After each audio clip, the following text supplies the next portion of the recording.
Hello everyone, welcome to आदि classes. आज आपके सामने बीएड सेकेंड ईयर का क्रिएटिंग एन इंक्लूसिव स्कूल का क्वेश्चन पेपर है। ठीक है, ये आपका 80 मार्क्स का है। 3 आवर्स आपको टाइमिंग मिलेगी। इस क्वेश्चन पेपर के अंदर नोटिस किया हुआ है कि आपको 5 क्वेश्चन अटेम्प्ट करने हैं। क्वेश्चन नंबर 1 कंपलसरी है एंड आपको बाकी सारे क्वेश्चंस के अंदर आपको ऑप्शंस मिलेंगे, जो आपको चॉइस मिलेगी और आपको उन दोनों चॉइस में से कोई भी एक क्वेश्चन करना है। ठीक है, उसके बाद जो भी क्वेश्चंस हैं मैं आपको इस वाली बुक के अंदर बताऊंगी कि वो वाली बुक, इस बुक में ये वाले क्वेश्चंस कहाँ पर हैं। ठीक है, तो हमारा जो वेरी फर्स्ट क्वेश्चन है, right short note on the following. इसमें आपको 4 मार्क्स के ये शॉर्ट नोट्स दे रखे हैं। फर्स्ट है लोकोमोटर एंड न्यूरोलॉजिकल और डिसऑर्डर। लोकोमोटर वो होते हैं जिसके अंदर जिनके लिम्स में प्रॉब्लम हो जाती है, हाथ पैर की हड्डियों में प्रॉब्लम हो जाती है।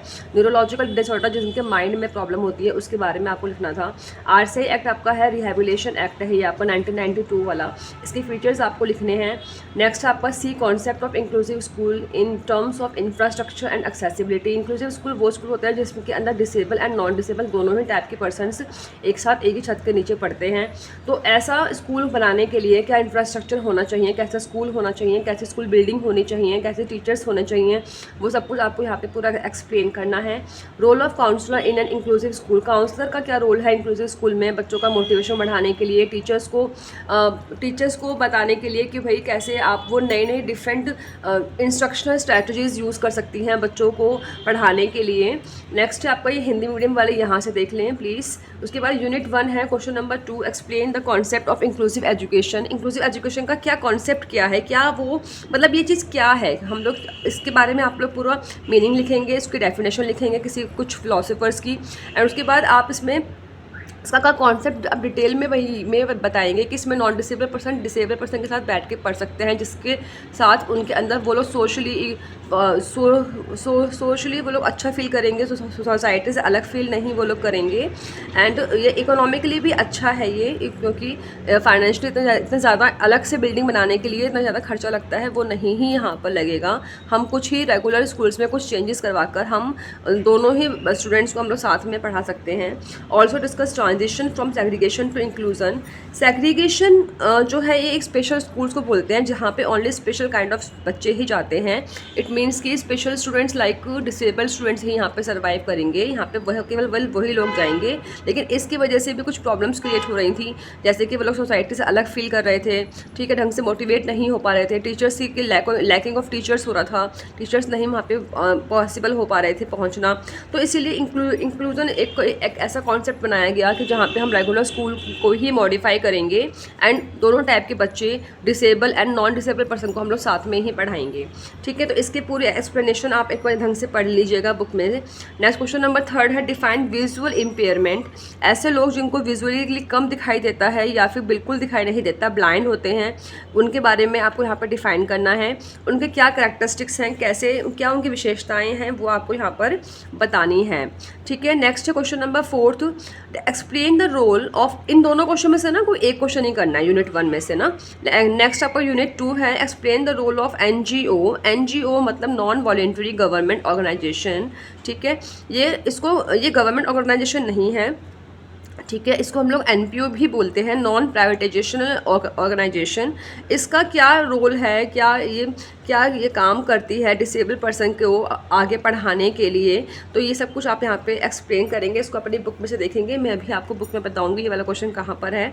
नेक्स्ट है आपका आरसीआई एक्ट 1992 में, इसके बारे में आपको डिटेल में ये लिखना है। एक पहली बात, सबसे अच्छी बात यह है कि आरसीआई के बारे में आपको ये लिखना है कि ये एक स्टैट्यूटरी बॉडी बना गवर्नमेंट का, और इसके लिए एक्ट पास हुआ था पार्लियामेंट में, और उसके बाद ये स्टैट्यूटरी बॉडी बना गवर्नमेंट का। उसके बाद आरसीआई जो काम करती है, ये ना रिहैब्स खुलवाती है, ये एनजीओ की हेल्प करती है, और आरसीआई ना सर्टिफिकेट प्रोवाइड करती है डिसेबल पर्सन को, रिकॉग्नाइजेशन प्रोवाइड करती है ऐसे ऑर्गेनाइजेशन को जो डिसेबल पर्सनस के लिए काम करती है। तो रिकॉग्नाइजेशन का काम भी आरसीआई करती है। इसके बारे में डिटेल में आप लोग पढ़ लीजिएगा before going to exam. Next आपका यूनिट 3 है, यूनिट 3 में 6 एंड 7 क्वेश्चन है, इसमें से कोई भी एक क्वेश्चन आपको करना है।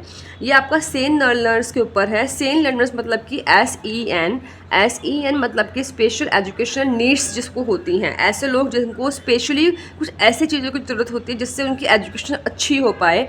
लाइक जैसे कि कोई अगर विजुअली अगर कोई अच्छा नहीं है तो वो क्या यूज़ करेगा, वो मैग्नीफाइंग ग्लास यूज़ करेगा, लार्ज फॉन्ट्स के वो बुक्स यूज़ करेगा, ठीक है ना। और जैसे कि जो लोग जिनको हियरिंग में प्रॉब्लम है वो लोग हियरिंग एड्स यूज़ करेंगे। तो इस तरीके की जो स्पेशल नीड्स होती हैं उसके बारे में हम लोग बोलते हैं, उनको हम बोलते हैं स्पेशल एजुकेशन नीड। ये उसके ऊपर क्वेश्चन है, describe special needs in terms of learning experience in the context of disable in an inclusive school. तो इंक्लूसिव स्कूल में डिसेबल पर्सन को पढ़ाने के लिए हम क्या क्या स्पेशल नीड्स की ज़रूरत बच्चों को दे सकते हैं। व्हील चेयर दे सकते हैं, जो लोग लोकोमोटिव डिसऑर्डर हैं उन लोगों के लिए हम लोग व्हील चेयर प्रोवाइड कर सकते हैं। इसके लिए आप यहाँ पे अपने आप को तैयार करेंगे। नेक्स्ट क्वेश्चन नंबर 7 है, discuss the school awareness and readiness for addressing learning difficulties. तो स्कूल कैसे अपने आप को अवेयर करेगा, देखो ये रहा ये वाला question, discuss the concept of school awareness and school readiness. ठीक है, ये बुक में सारे के सारे क्वेश्चंस हैं, मैं अभी आपको सारे क्वेश्चंस दिखाऊंगी। तो ये वाला क्वेश्चन आप अपने आप को रेडी करेंगे। यूनिट 4 में देखिए, define cooperative learning strategies to respond to individual needs of learners in the inclusive school. एक ही स्कूल के अंदर कैसे कोऑपरेटिव लर्निंग होती है, क्या क्या स्ट्रेटजीज लगाई जाएंगी कि बच्चे एक साथ मिलकर काम करें एंड एक दूसरे के नीड्स को पूरा करें। ठीक है, इसके बारे में आप यहाँ पे पूरा एक्सप्लेन करेंगे। क्वेश्चन नंबर 9 है, assistive and adaptive technology. Assistive technology वो होती हैं जो कि डिसेबल पर्सनस को हेल्प करती हैं उनका काम अच्छे से होने के लिए। ठीक है, और एडेप्टिव टेक्नोलॉजी जो होती हैं वो असिस्टिव टेक्नोलॉजी का ही पार्ट होता है, सब पार्ट होता है, जो कि मैन्युफैक्चर किया जाता है स्पेशल डिमांड के ऊपर। ठीक है, वो उसके अंदर स्पेशल फीचर्स इंक्लूड किए जाते हैं जो कि एक पर्टिकुलर एक पर्सन के लिए डिज़ाइन किया जाएगा जिसको उस चीज़ की नीड होगी, जो उसके लिए अनुकूल होगा। आ रही बात समझ। नेक्स्ट आपका असिस्टिव डिवाइस जो होते हैं वो आपको दो तरीके के होते हैं, no tech and with tech. No tech में आपका आता है जिसके अंदर टेक्नोलॉजी का यूज़ नहीं होता, लाइक जैसे ब्रेल। ठीक है ना, तो ब्रेल के अंदर नॉन टेक्नोलॉजी होती है। ठीक है, नेक्स्ट अगर आपका आता है विद टैक मतलब कि भाई विद टेक्नोलॉजी, मतलब इसके अंदर भी दो पार्ट आते हैं आपके, low technology and high technology. Low technology के अंदर आप इसमें कैलकुलेटर डाल देंगे, बैटरी डाल देंगे, सेल्स डाल देंगे। हाई टेक्नोलॉजी के अंदर आप यहाँ पे कंप्यूटर डाल देंगे। ठीक है, तो इस तरीके की जो आपकी चीज़ें होंगी ये आपका आईसीटी का पार्ट होता है ना, विद टेक्नोलॉजी वाला आपका आईसीटी का पार्ट होता है। तो ये पूरा आप यहाँ पे एक्सप्लेन करेंगे। अब बारी है आपको ये सेम सारे क्वेश्चन दिखाने की जो हमारे को इस वाली बुक में दे रखे हैं। जिनके पास ये वाली बुक है CRS SU MDU CBLU IGU GJU वालों के लिए, वो इस वाली बुक में सारे क्वेश्चन आपको मिल जाएंगे। ये क्वेश्चन नंबर 6 एक आया हुआ है, what do you mean by locomotive disability. ठीक है, ये ऑर्थोपेडिक इम्पेयरमेंट होता है, हड्डियों से रिलेटेड जिनको प्रॉब्लम हो जाती है। What is mean by neurological disorder, एक ये वाला क्वेश्चन भी इसमें आया हुआ है। डिफाइन इंक्लूसिव एजुकेशन आया हुआ है, उसके नीड्स क्या हैं, क्या कॉन्सेप्ट्स हैं, वो सब कुछ इसमें क्वेश्चन में आपका क्वेश्चन पेपर में दे रखा है। नेक्स्ट आपका आ रखा है transition from segregation to inclusion in education, ये क्वेश्चन आपका आया हुआ है। ठीक है, नेक्स्ट है आपका discuss the role of rehabilitation council of India RCI education of children with disability, इसको पूरा डिस्कस करना है। ये वाला क्वेश्चन भी आपका आया हुआ है। नेक्स्ट है आपका जो क्वेश्चन आया हुआ है वो ये वाला NGO वाला, NGO का क्या काम है डिसेबल्स पर्सन के लिए, उनका क्या रोल है।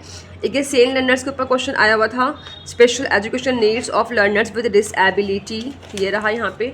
ठीक है, नेक्स्ट आपका क्वेश्चन आया हुआ है concept of school awareness and school readiness, ये वाला क्वेश्चन आया हुआ है। फिर आपका इस वाले पार्ट से देखिए, फोर्थ वाले पार्ट से देखिए, आपका आ रखा है कोऑपरेटिव लर्निंग, ये वाला क्वेश्चन आया हुआ है कोऑपरेटिव लर्निंग, थर्ड वन।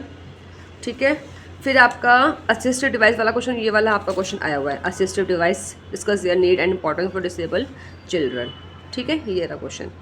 ठीक है, तो सारे के सारे क्वेश्चन मैंने आपको यहाँ पे मार्क करवा दिए हैं। इस वाले पार्ट में NGO वाला क्वेश्चन देखो ये रहा। ठीक है, और RCI वाला क्वेश्चन देखो ये रहा, ये वाला क्वेश्चन। ठीक है, एंड उसके बाद विजुअल इम्पेयरमेंट वाला क्वेश्चन जो है आपका वो ये रहा, सेकंड वाला क्वेश्चन विजुअल इम्पेयरमेंट। ठीक है, तो आई होप आप लोग अपने आप को रेडी कर लेंगे एग्ज़ाम के लिए, आपका एग्ज़ाम बहुत अच्छा जाए। All the best, God bless you, good bye.